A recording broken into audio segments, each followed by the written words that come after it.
सत्ता स्वार्थ के लिए हम देश का विभाजन करवा दें? इससे निम्न स्तरीय हरकत दूसरी हो नहीं सकती। और 1947 में यही हुआ था इस देश के साथ। महोदय, मैं फिर इस सदन में रखना चाहता हूं और अपने विपक्ष के मित्रों को भी, जो जाति जाति की रट लगाते हैं ना, इनको भी मैं बताना चाहता हूं, आजादी की लड़ाई में 2 दलित नेता इस देश के अंदर थे। एक बाबा साहब डॉक्टर भीमराव अंबेडकर और दूसरा श्री जोगेंद्र नाथ मंडल।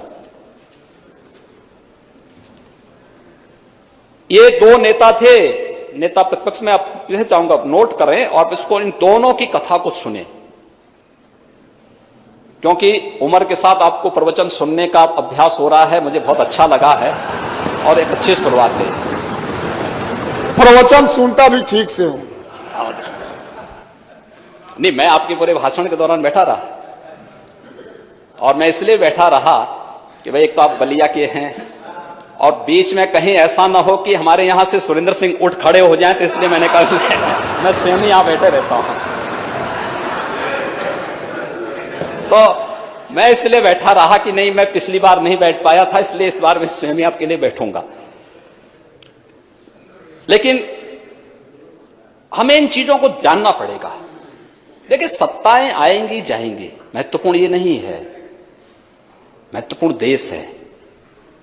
इस देश से बढ़कर कुछ नहीं हो सकता, हमारे देश कुछ नहीं हो सकता है। और इसलिए इन 2 नेताओं की कथा को हर भारतवासी को सुनना चाहिए और तब सीए पर अपना जवाब भी तलाशना चाहिए। 1946 में जब नेशनल असेंबली के इलेक्शन हो रहे थे, तो कांग्रेस ने बाबा साहब भीमराव अंबेडकर को मुंबई सीट से हरवा दिया था। बाबा साहब भीमराव अंबेडकर हारे, तब बाबा साहब भीमराव अंबेडकर को कोलकाता से अपनी सीट छोड़ने वाले कोई नेता थे 1946 में, तो वह थे जोगेंद्र नाथ मंडल। 1940 के दशक में देश के अंदर दलितों, वंचितों और केवल देश ही नहीं, दुनिया की ये आवाज बने थे दोनों नेता। लेकिन 1946 में एक तरफ बाबा साहब भीमराव अंबेडकर को प्रलोभन दिए जा रहे थे। किसने नहीं दिया? जिन्ना ने दिया, हैदराबाद के निजाम ने दिया, जूनागढ़ के नवाब ने दिया। लेकिन बाबा साहब भीमराव अंबेडकर, उन्होंने कभी अपने मुद्दे से टस से मस नहीं हुए। उन्होंने कहा था कि मैं जानता हूं कि भारत के दलितों और वंचितों का हित कहां सुरक्षित है। ये बाबा साहब भीमराव अंबेडकर ने कहा था, और उन्होंने पाकिस्तान बनाने का विरोध किया था। बाबा साहब भीमराव अंबेडकर पाकिस्तान बनाने का विरोध किए थे, पुरजोर विरोध किया था। लेकिन जोगेंद्र नाथ मंडल जिन्ना के बहकावे में आ गए, देश विभाजन का समर्थन कर दिए, पाकिस्तान चले गए। बाबा साहब भीमराव अंबेडकर आजाद भारत में भारत के कानून मंत्री बनते हैं। जोगेंद्र नाथ मंडल पाकिस्तान के कानून मंत्री बन जाते हैं।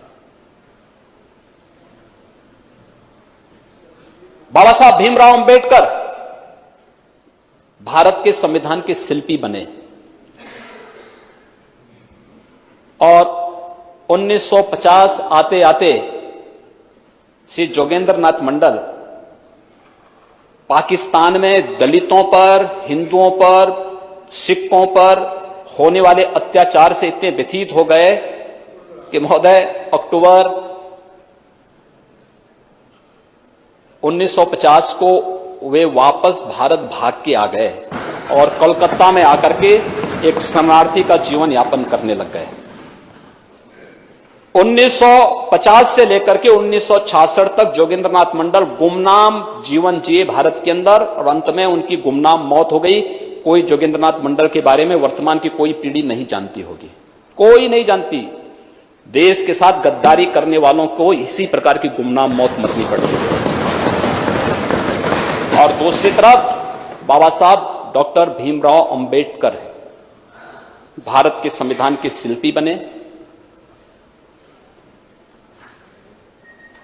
भारत के अंदर किसी भी राष्ट्रीय नेता के इतने स्मारक और इतने स्थल नहीं होंगे। प्रधानमंत्री मोदी जी ने बाबा साहब भीमराव अंबेडकर से जुड़े हुए 5 स्थानों को पंच तीर्थ के रूप में भी विकसित कर दिया। मऊ छावनी, मध्य प्रदेश, जहां उनका जन्म हुआ, भव्य स्मारक बना है बाबा साहब का। इंग्लैंड में रहकर के, जिस भवन में रहकर के उन्होंने उच्च शिक्षा अर्जित की, भारत सरकार और महाराष्ट्र की भारतीय जनता पार्टी की तत्कालीन सरकार ने उस भवन को खरीदा।